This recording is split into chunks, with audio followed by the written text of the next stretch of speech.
আজকে আমি ফুলকপির জালি কাবাব বানাবো। অনেক কিছু দিয়ে কাবাব বানায় খাইছেন, ফুলকপি দিয়ে তো কোনোদিন খাননি। আজকে আমি বানাবো, আপনারা দেখবেন, দেখে বানাই খেয়ে দেখবেন কিরকম লাগে। চলেন যে ফুলকপির জালি কাবাব বানাই। এই যে ফুলকপি এবার ছোট ছোট করে কাটিয়ে নেবো ফুলকপিটা।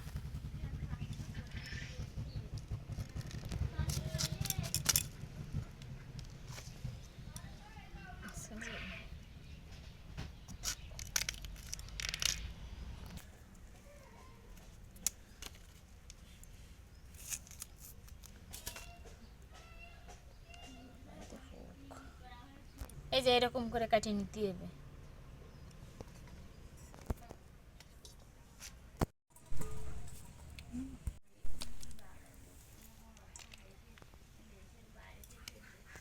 এই যে আমি সব ফুলকপিগুলো এরকম করে কেটে নিছি, এবারে ধুয়ে গ্রেট করে নেব। ফুলকপিগুলো কাটা শেষ, এবারে ধুয়ে নেব।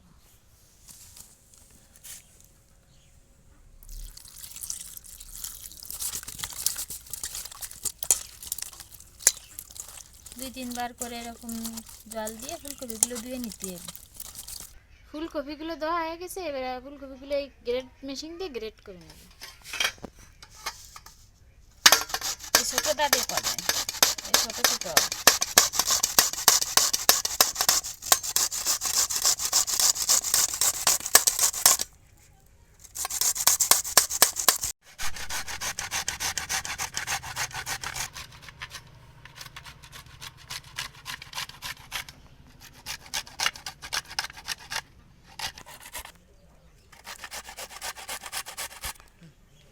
এই যে সবগুলো ছোটো ছোটো করে গ্রেট করে নিতে হবে।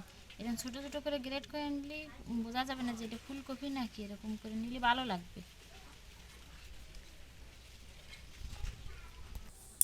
আমি আগের থেকে আলু সিদ্ধ করে রাখলাম, সেই আলুটা আমি ছেলে এরকম করে গ্রেট করে নেব।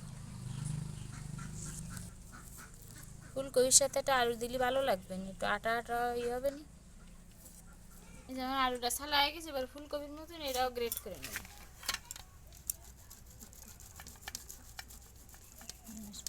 যেমন আলুটাও গ্রেট করে নেওয়া হয়ে গেছে। এই দেখেন, এই কাবাবের জন্য আমি ফুলকপি আর আলু নিয়ে গ্রেট করে নেওয়া হয়ে গেছে। এবার আর মশলাগুলো নিয়ে নেব। এই যে পেঁয়াজ কুচি, চাল কুচি, এই ধনে পাতা কুচি দিয়ে দেবো, স্বাদ মতো লবণ, 1 চামচ হলুদ, 1 চামচ জিরে গুঁড়ো দিয়ে দেবো। 1 বাটি বেসন, বেসনটা একটু বেশি না দিলে আটা আটা ভাবটা আসবে না। আমার কাবাবের জন্য সব উপকরণগুলো দেওয়া হয়ে গেছে, এবার আমি মাখায় নেবো ভালো করে।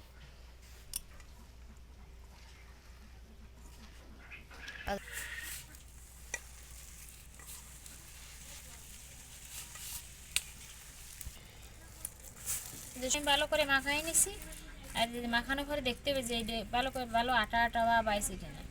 এই দেন কি সুন্দর আটা আটা বাইছে, এরকম করে মাখাই নেবে। এবার আমি কাবাবগুলো বানাই নেব।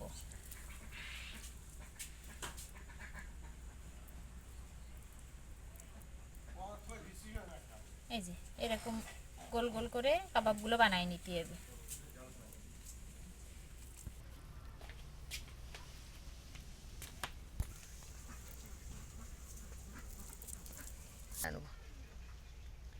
এরকম করে সবগুলো কাবাব বানাই নিতে হবে।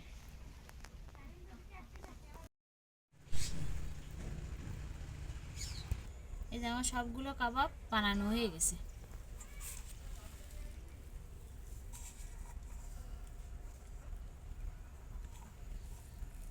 সবগুলো বানায় রাখছি, এবারে ডিমটা ভেঙে গুলে নেব।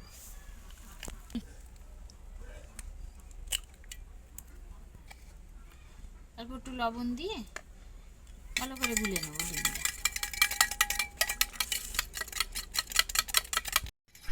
ডিমটা কি সুন্দর করে ফেটাই নিয়েছি। এবারে কাবাবগুলো ভেজে নেব। চুলো ধরানো শেষ, এবারে কড়াইতে তেল দিয়ে দেবো।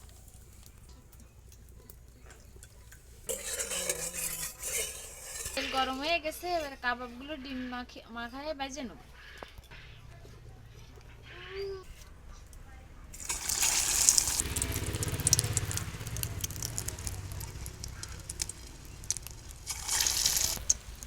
এরকম করে ডিমি চুবোই চুবোই কাবাবগুলো ভেজে নিতে হবে।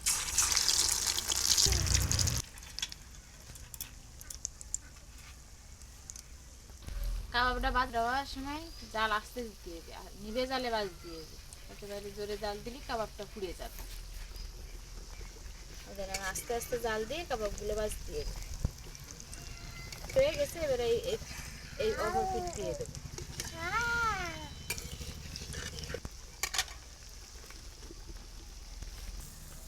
এদিন কাবাবগুলো কি সুন্দর ফুলে ফুলে উঠেছে। এবং আস্তে আস্তে জাল দিয়ে ভাজবেন, তাহলে উপরে পুড়েও যাবে না, কাবাবগুলো ফুলে ফুলে উঠবে। জোরে জাল দেওয়া যাবে না, জোরে জাল দিলে কিন্তু সব পুড়ে যাবে। কাবাবগুলো ভাজা হয়ে গেছে, এবারে নামাই নেব।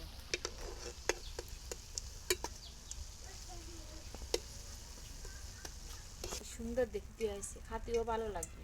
এই কাবাবগুলো আবার ডিম দিয়ে ভেজে নেব।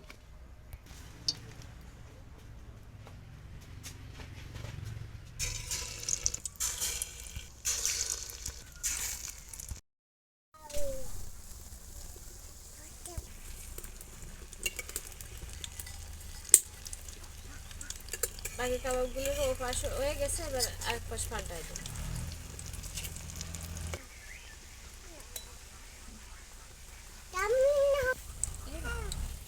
বাকি কাবাবগুলো ভাজা হয়ে গেছে, এবার উঠে নেব।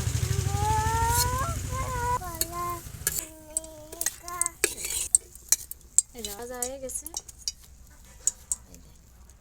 এরকম লাল লাল করে সব কাবাবগুলো ভেজে নেবেন। আমার ফুলকপি কাবাব বানানো শেষে সস দিয়েও খাওয়া যায়, সস না দিয়েও খাওয়া যায়। তা সস দিয়ে খেয়ে দেখবেন, ভালো লাগে।